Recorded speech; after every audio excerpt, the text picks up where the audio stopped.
आखिर तुझको आग लगाएगा आसमान में।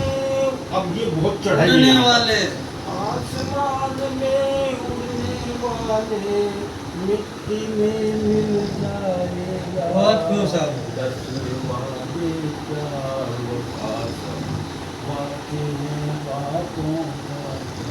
देते हैं भगवान को बोल को देते हैं भगवान को धोखा, इंसान को क्या बख्शेंगे। शानदार। जाते हैं जो मकान वो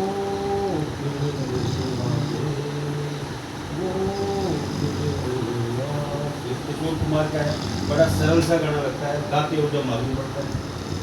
मतलब किशोर कुमार को और मुकेश को सुनेंगे तो ये लगेगा कि ये जोर ही नहीं लगा रहे। जब गाएंगे तो ये सूख जाता है, गाओगे तो वहाँ पहुँचते ही नहीं, सूख जाएगा, जाता ही नहीं आदमी वहाँ तक। अब फूल खिलते है? हैं, फूल खिलते हैं, हाँ, शानदार गाना है। फूल खिलते हैं, लोग मिलते हैं, फूल खिलते हैं, लोग मिलते हैं, मगर पतझड़ में जो फूल मुरझा जाते हैं वो बहारों के आने से खिलते नहीं। कुछ लोग एक रोज जो बिछड़ जाते हैं वो हजारों के आने से मिलते नहीं। उम्र भर चाहे कोई पुकारा करे उनका नाम वो फिर नहीं आते। वो फिर नहीं आते। शानदार। वो फिर नहीं आते।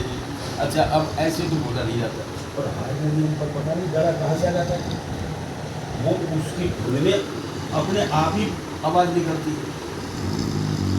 तो अब तो मेरी वो एक उदाहरण दूँ, उसके साथ सुर क्यों खिंच रहा है।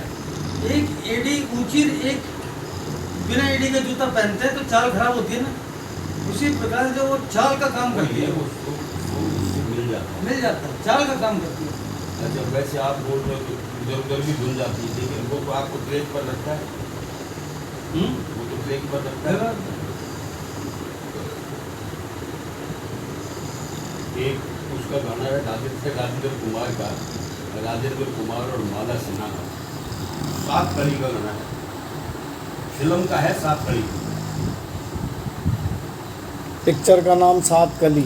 सात कली नहीं, उसमें 7 पार्ट है उसके। भाई हर क्षेत्र में पूरे ज्ञान का मेरा आपको, हर क्षेत्र क्या शानदार गाते हो। तेरे प्यार का ये है वो गाना, तेरे प्यार का आसरा चाहता हूँ, वफा कर रहा हूँ, वफा चाहता हूँ, वफा चाहता हूँ।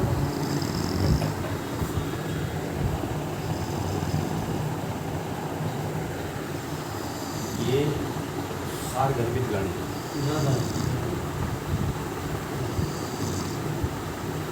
अच्छा, फिर संगीत से क्या होता है संजय जी, आप इस दुनिया से परे चले जाते हैं। जैसे मैं 2 घंटे शुरू बजा रहा हूँ तो 2 घंटे में निर्विचार हो गया। रजनीश की ये थोड़ी थी, आदमी निर्विचार अगर 24 घंटे में 1 घंटे निर्विचार हो जाता है तो उसका रोगों पर भी कंट्रोल हो जाता है। निर्विचार का मतलब आप आदमी दिमाग से कभी खाली रहता ही नहीं, जब आप कुछ सोचता रहेगा, कुछ सोच ये करूँ ये जब करूँ। आप संगीत को गा रहे हो ना, तो दिमाग आपने इधर बांट दिया तो उसके अल्फाज तो खत्म ही हो गए। ध्यान ये में दिमाग जाएगा नहीं बाहर। जाएगा नहीं। वो तो दिमाग को सारे को इकट्ठा करके अपने पास रखता है, दिमाग बाहर जाएगा नहीं, अपने पास रखता है। मैं वो राजऋषि वाली आपको बात कह रहा और था, कौन सा क्षेत्र रह गया, विश्वामित्र आध्यात्मिक रह गया। विश्वामित्र वाली बात कह रहा था मैं आपको। तो वो तो सीधा साधा था ऋषि, लेकिन और विश्वामित्र टेढ़ा था। विश्वामित्र के दिमाग में था कि यार मैं सिद्ध कर दूंगा कि मैं वशिष्ठ से ज़्यादा पहुँच वाला ज्ञानी हो। ऋषि। अब ये बात त्रिशंकु को मालूम थी, राजा था त्रिशंकु। किसका? त्रिशंकु राजा था, त्रिशंकु। ये दोनों ऋषियों की बात उस त्रिशंकु राजा को मालूम। तो त्रिशंकु के दिमाग में आया ये काम अपन कर सकते हैं। वो गया पहले वशिष्ठ के पास। वशिष्ठ जानता ही था कि राजा है। वो जिसे पैर बुलाते थे वो उस तरीके से अंदर किया। हाँ बोलो महाराज। बोल भी यार हम आपसे काम आए। बोलो। बोल मैं इसी शरीर से स्वर्ग में जाना चाहता हूँ बिना त्याग, शरीर के बिना त्याग। तो ये तो असंभव है। प्रकृति के नियम को मैं थोड़ी करूँ। तो स्वर्ग में तो जाओगे तो शरीर छोड़ना ही, ठीक है ना। गया विष्णु को बता। अब उनकी लड़ाई भी चल रही थी दोनों तो भी चल और मारा। अली बोले साहब मैं गलती से वशिष्ठ जी के पास चला गया। इसलिए गई। बोले मैंने ये कहा सह शरीर मुझे स्वर्ग में दिया। उसने कहा ये तो प्रकृति की उल्टा नियम है, ये मैं नहीं कर सकता। अरे बोले आपको वहाँ जाने की जरूरत ही क्या थी ना। जब मैं बैठा हूँ तो सीधा मेरे पास आते, मैं भी इसको उठ गया। अब वशिष्ठ को लगा यार ये तो प्रकृति के नियम बदल जाएगा इसे, तो प्रकृति के नियम के खिलाफ है। तो जैसे वो 2 किलोमीटर ऊंचा चला गया तो वशिष्ठ बैठा था। उसने कहा तिष्ठ। संस्कृत में तिष्ठ का मतलब होता है ठहर जा, स्टॉप, ब्रेक जैसे लगा दी। तो त्रिशंकु ठहर गया। अब वो तारा सब तारों से नीचे लटकता हुआ दिख रहा है। ये तो अपन ध्रुव तारा बोलते हैं। ध्रुव तारा नहीं बोलते, ध्रुव तारा उत्तर में रहता है। आप देखना कभी गर्मियों में जब बादल साफ हो तो एक तारा ऐसा आपको दिखेगा जो और तारों से बहुत नीचा दिखेगा। वो त्रिशंकु तारा कहलाता है। क्या ये तो धार्मिक कहानी है, यादव साहब दूसरे हिसाब से करें। मैं खाली मेरी बात को कहने के लिए मैंने ये बात बोली। सवाल ये वशिष्ठ ने भी क्यों मना कर दिया और विश्वामित्र ने हाँ को। ये बात कहाँ जाती है, वही 17 कम किया जाता है। वशिष्ठ में सतोगुण का प्रभाव ज्यादा था और विश्वामित्र चूंकि राजा से ऋषि बना था तो ठाकुरशाही तो थी ना, ठाकुरशाही तो थी भाई। तो सवाल ये उसमें सतोगुण बिल्कुल कम था, रजोगुण और फिर सबसे ज्यादा मात्रा तमोगुण की। तमोगुण की थी।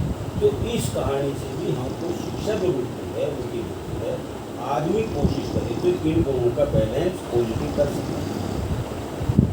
और वो पॉजिटिव करने का जैसे शुरू करेगा वैसे आपका घर भी सही हो जाएगा, आपकी टीवी भी सही हो जाएगी, आपकी लाइफ भी सही हो जाएगी और बुरी आदतें अपने आप धीरे धीरे कम हो जाएगी। और जो एक वो रहता है ना कोई तो टेंशन में आ गया था, वो टेंशन ही खत्म हो जाएगा। वो टेंशन की गोली, टेंशन उसमें रहेगा जिसमें तमोगुण की मात्रा ज़्यादा है। तमोगुण को ट्रांसफर करो रजोगुण और रजोगुण को धीरे धीरे ट्रांसफर करो इस। अगर मान लो हमने 30% भी कर लिया तो समझ लो बैलेंस है। इससे ज़्यादा तो होगा भी नहीं क्योंकि अपन जिस माहौल में रहते हैं। लेकिन अभी ज़्यादातर क्या है, अब अखबारों में नहीं पढ़ते तो उस लड़के ने फांसी लगा दी, उस लड़के ने फांसी लगा दी, उसने उसके ऊपर तेजाब फेंक दिया। ये बोले तो आप यदि गहराई में आप जाओगे तो जो है तमोगुण की मात्रा बहुत ज़्यादा मिलेगी। जहाँ तमोगुण जिस आदमी में जितना होगा वो दिमाग उतना ही उसका कम होगा, तो तमोगुण उस दिमाग पर हावी होगा। तमोगुण का मतलब ही गुस्सा आना है और जब गुस्सा आएगा तो आपको दिमाग को काम करना छोड़ देगा। जो हमारी ट्रेड यूनियन में काम करते हैं उनके सतोगुण की मात्रा तो 10% ही रहती है और 45% उसमें रजोगुण और तमोगुण रहता है। इसलिए हमारी वो ट्रेड यूनियन के साथ तो करते नहीं। यादव साहब तो झल्लाते रहते हैं, भाई तो चोरी करते हो, ये करते हो, ये करते हो। उसमें सतोगुण तो 10% है, करेगा ही चोरी को। तो कितनी उपदेश दे दो, चोरी भी करेगा वो, डरेगा भी वो, समझ भी, उसमें वो जो सारे एलिमेंट नहीं होने चाहिए वो सब होंगे, सब होंगे।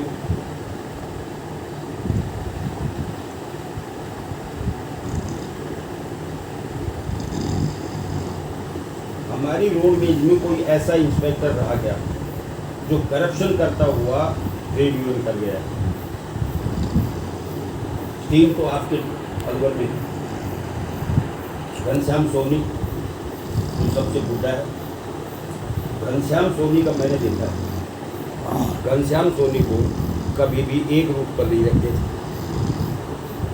LR और RR रखते थे, हैं? ये तो मालूम है ना आपको। और उसका ये था कि भाई खैर थल से ये ततारपुर चौराहे से अलवर शुक्रवार को रहेगा, और वो उधर आपके अलवर वाले रूट है उस मंगलवार को वहाँ रहेगा। जिस दिन इसकी ड्यूटी रहती थी उस दिन इनकम बढ़ जाती थी बगैर चेक की।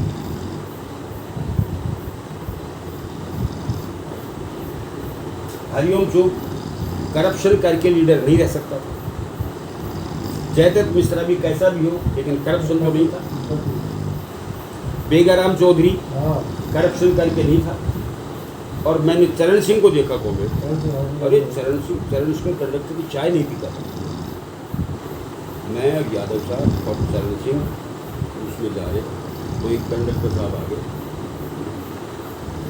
चाय ले आए, फिर उसने अपनी चाय वापस कर दी। मैंने पूछा कॉमेंट ये क्या? कॉमेंट देखो तो कंडक्टर की चाय सरदार के अभिनय पीढ़ी रामेश्वर शर्मा, इसमें मोबाइल में डाला था उनका। रामेश्वर शर्मा चीफ मैनेजर से रिटायर हुए। और जो फेल हुए या आदम बिचारे रहे, वो दोनों उसमें रहते थे। हमारा आनंद शिपा, शाम को दारू चाहिए, कि कोई यूनियन वाला हो, मतलब वो जवाब इसलिए लिखता था दारू मिल जाए। और कितना प्रकांड पंडित, दिमागा था, कितना प्रकांड पंडित, दिमाग होता हर क्षेत्र। कॉमेडी एक अपने सिद्धांत है, बहुत गहरा सिद्धांत है, वो अच्छे लोगों के पल्ले ही नहीं बढ़ता। निषेध का निषेध, सिद्धांत क्या है? निषेध का निषेध, मतलब प्रकृति जो चल रही है उसका कारण नहीं को पैदा करता है। ये एक अधस्तर प्रक्रिया है।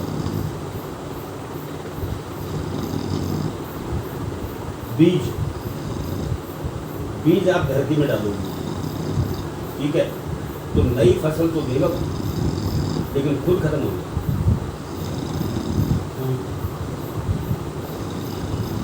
खुद खत्म हो जाएगा। और जो फिर वो नई फसल दी ना, उनमें से जो बीज बनेंगे उसको भी उसी प्रक्रिया में डालना होगा।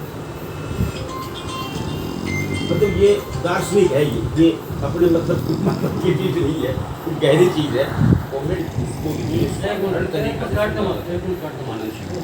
साधारण तरीके से रूम क्या है, वो 1200 मिल रहा है, वो 1800 को मैंने रखे, दोबारा फोन आया। ठीक है फिर ऐसे करते 1200 तीनों एक साथ ही तीनों है ना। ओके डन करते, फाइनल लेट मत करना। संजय जी, हालांकि हम कर नहीं पाते हैं ऐसा, लेकिन सोच ऐसी है कि ऐसा काम करो, बीज बने खप जाओ ताकि फसल अच्छी पैदा हो। नहीं, कॉमेंट सोच कुछ भी नहीं, ये सोच के हम गलत ट्रैक पर जा रहे हैं। मैं कह रहा हूँ बहुत साधारण चीज़ है, साधारण चीज़ है, केवल आपको यही करना है, केवल मैं को मारना है।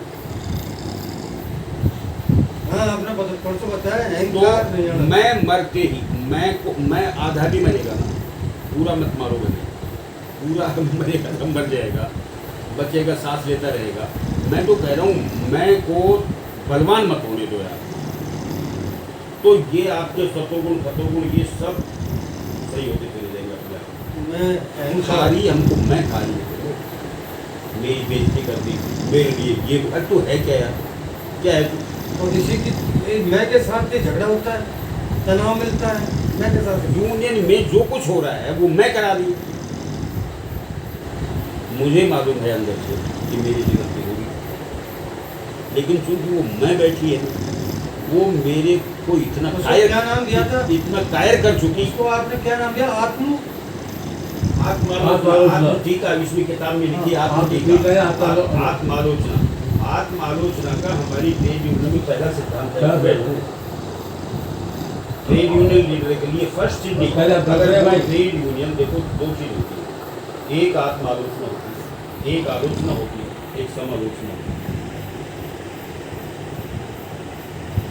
आलोचना तो एक तरफा जिसकी हम करते हैं वो आलोचना, दूसरा ऐसा है, वो ऐसा है, वो ऐसा है। समालोचना जिसने समान तरीके से करा, यार उसकी भी गलती थी, यार उसकी भी गलती थी, ये है समालोचना। आत्मालोचना खुद की, ये खुद की आलोचना करना, ये सबसे बहादुरी का काम है। कायर लोग इसको कभी नहीं, कायर नहीं कर सकता, झूठा नहीं कर सकता, फरी भी नहीं कर नहीं करते। जो चीज हुई है हमसे गलती है उसे स्वीकार किया जाए। लेकिन बहुत बात है, मैं कह रहा हूँ जिस आदमी में ये क्वालिटी आ जाएगी, लोग झुक जाएंगे उसके आगे। लेकिन ये आएगी कब? जैसे जैसे वो मैं मरी, बिना मैं के संभव नहीं। मैंने तो जिंदा रख रखा है, मैं से क्रोध होता है। मैं तो गलती कर ही नहीं सकता। क्रोध का जन्मदाता भी मैं ही है। तो मेरा आप ये देखो, सुबह से शाम तक मेरे साथ एक अजीब होता है, यादव साहब के साथ मुझे रहना है, ठीक है, ऐसा नहीं है सर, ठीक है, मैं कभी यही नहीं कहता नहीं है। और हंसते रहते हैं ना संजय बाबू। अरे मैं सही कह रहा हूँ सर, अगर मैं या आप अरे माँ, 1 घंटा भी इंसान हो जाए, 1 घंटा बाद हो जाए, तो हम ये कह रहे हैं काय की इज्जत छोड़ जाए। अरे यार अपने आप को मार दो ना। सुनिए, इस व्यक्ति की बहुत है ऐसा मेरे भाई ये ना मैं पहले कहा था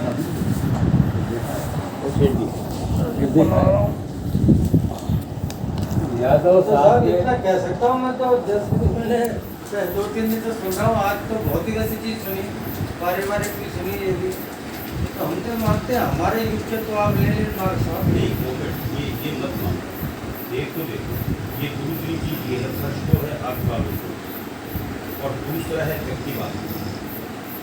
व्यक्तिवाद को भी जिंदा मत रखो। हमारे यहाँ धर्मवीर की कोई कीमत नहीं, यादव की कोई कीमत नहीं, ये केवल व्यक्ति हैं। व्यक्तिवाद को आगे बढ़ाना वो संगठन को कमजोर करता है।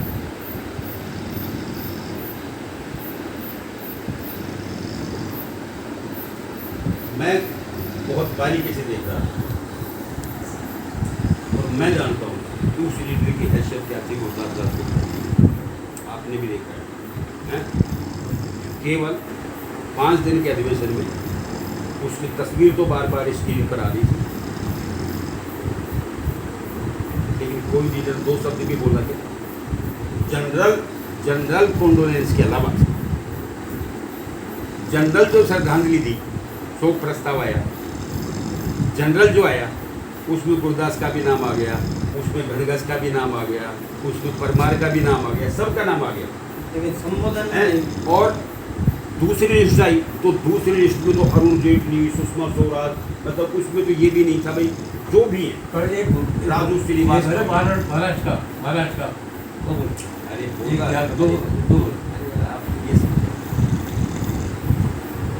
एटक का प्रतीक कौन है? यहाँ रोडवेज में एटक का प्रतीक कौन है? अगर यादव नहीं बोले, दूसरे बोलते रहे तो क्या मतलब है बोलने का?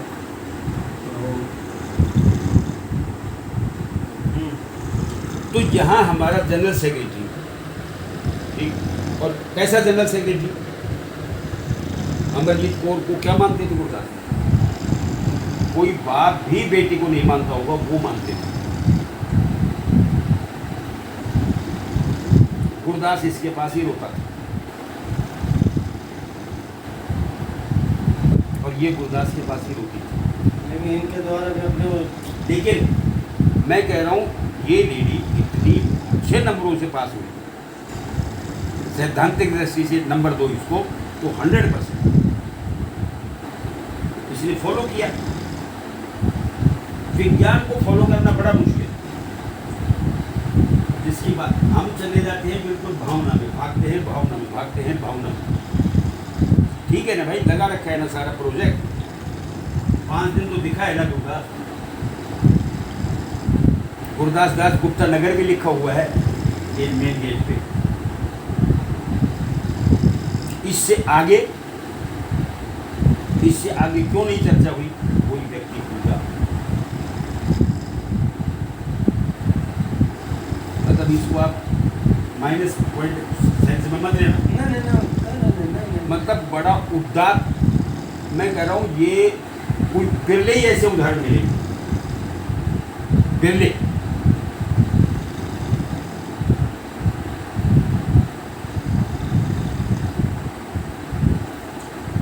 ये लेडी इतनी मतलब सिद्धांत इसमें भूल गए, इसने अपनी लाइफ छोड़ रखी है।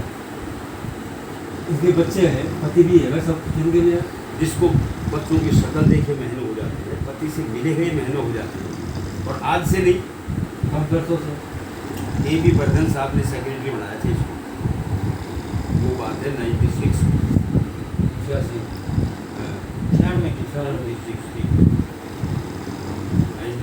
वर्धन साहब लेके 96 में वर्धन साहब नहीं थे, उससे पहले की होगी फिर ये चाहिए स्टेट नेशनल सेक्रेटरी। वर्धन साहब का ये 10 भाषाओं का ज्ञान था भाई साहब, 10 भाषाओं का एक बार में। यार ये कहाँ चली गई इसकी, गुम गई इसका ढक्कन नहीं है, रहना कोई 10 भाषाओं का ज्ञान आती हो।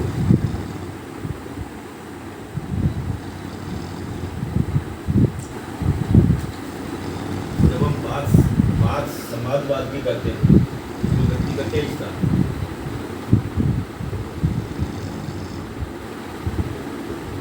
हालांकि व्यक्ति के बिना समाज नहीं है, उसकी कल्पना भी नहीं कर सकते। वो तो मुद्दा आपने पढ़ा है। व्यक्ति विशेष को आपका मतलब है कि पूजा तो नहीं जाना चाहिए ना? पूजा नहीं जाना चाहिए, वो जो काम कर रहा है उसका अनुकरण करो, वो उसकी पूजा है, वो है पूजा उसकी मेहनत और काम की पूजा की जाए, नहीं, वही उसका अनुकरण है, वही है। वही पूजा उसकी है। और इसीलिए वो व्यक्ति विशेष है। वही अनुकरण है। नहीं, वो अपने काम और उसी की वजह से व्यक्ति विशेष है। टाइम तो कहा जाता है ना भाई, गुरदास ने क्या स्लोगन दिया, उसने क्या स्लोगन दिया, व्यक्ति खत्म थोड़ी हो जाता है, लेकिन व्यक्ति के आपको एक सीमा तो रखनी पड़ेगी ना यार। उसको असीम कर दोगे क्या, असीम कर दोगे तो समाज पर हावी हो जाएगा। जब मैंने आपको वो कहा था 4 बंदे तो सेंटर में खड़े हैं, एक चक्कर लगा रहा है, क्या मीनिंग है इसका? वो बीच में समाज है, समाज में तो बिना परिवार नहीं बनता। और वो व्यक्ति उसमें 4 के बीच में शामिल होना चाहिए, समाज के अंदर ही जाना चाहिए उसको। जब वो 4 है तो घूमता जाएगा कहाँ? जाएगा नहीं, आपने जो बहुत जब सी बात हुई थी ना, उस सवाल कि वो महत्ता समझ जाएगा अपने आप। 4 की तरफ काट रहा है, तो वो 4 तो खड़े हैं, तो वो आएगा कहाँ?